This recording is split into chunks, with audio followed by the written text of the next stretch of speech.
Hey everyone, this is Kieran from Eccentric Physio. Today's exercise is looking at the endurance of our lateral side flexor muscles of our neck and head. So that's the muscles that sit on the sides, so the right and the left. And they're the ones that are going to enable us to tilt our head this way or bring our ear closer to our shoulder. And they're not an area that's been researched as much as some of our other tests, but nonetheless relevant, particularly as we want to strengthen some of those muscles depending on certain types of injuries. So as a battery of tests, better to do this and the other two tests, and you can see our article for more information on that.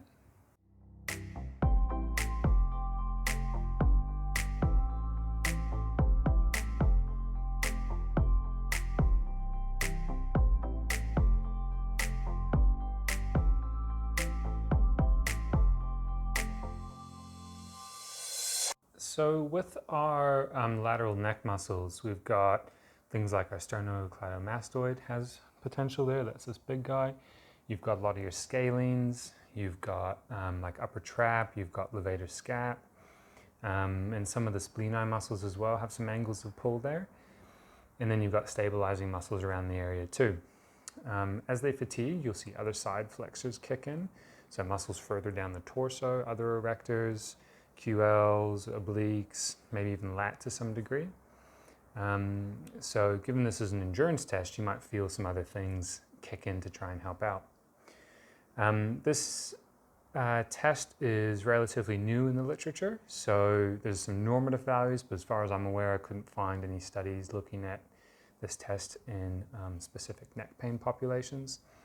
But, you know, it would make sense that these can be affected in some way.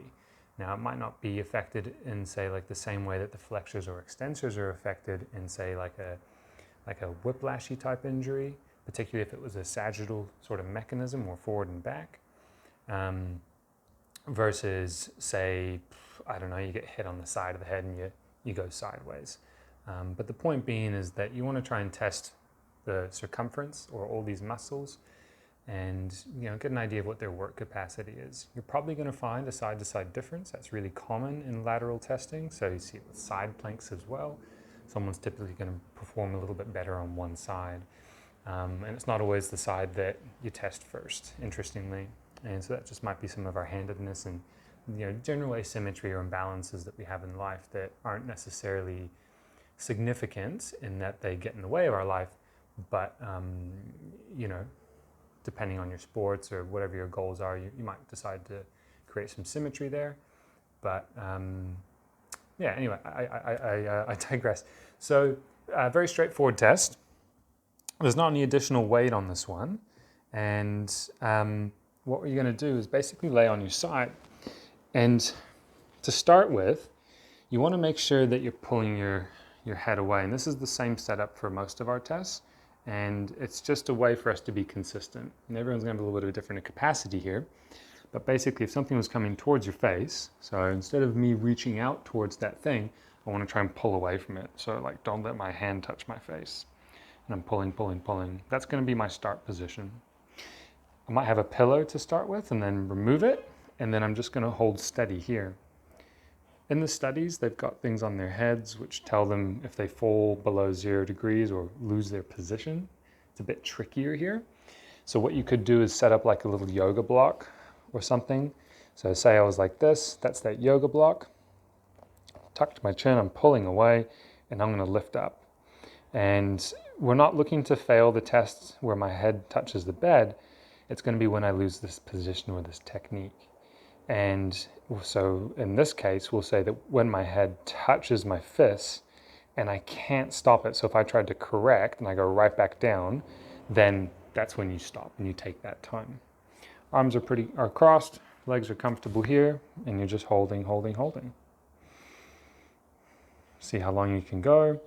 There are some normative values you can reference in our article to see where you sit in that sort of spectrum. I think the population studied were like, was it 20 to 40-year-old, adults without neck pain? So just be mindful that if you're not in that age group, or if you currently have neck pain, you might score differently. If you have ongoing neck pain, I suspect you'd score a little bit less, but it's not always the case. Normative Most values tend to be around 120 seconds for males, 90 seconds for females based on the study, but that might change a bit as we get more people doing research on this test. It was reliable and valid, which is always a good thing to know. So it means that we can use it repeatedly and trust in the results, and we know that it tests what we're wanting it to test. So let's say I got 120 seconds.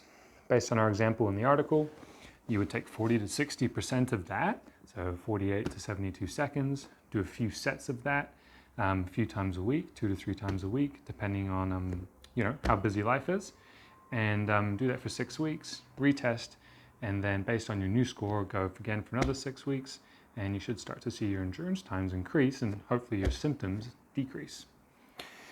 And the exercise would basically be just to do this.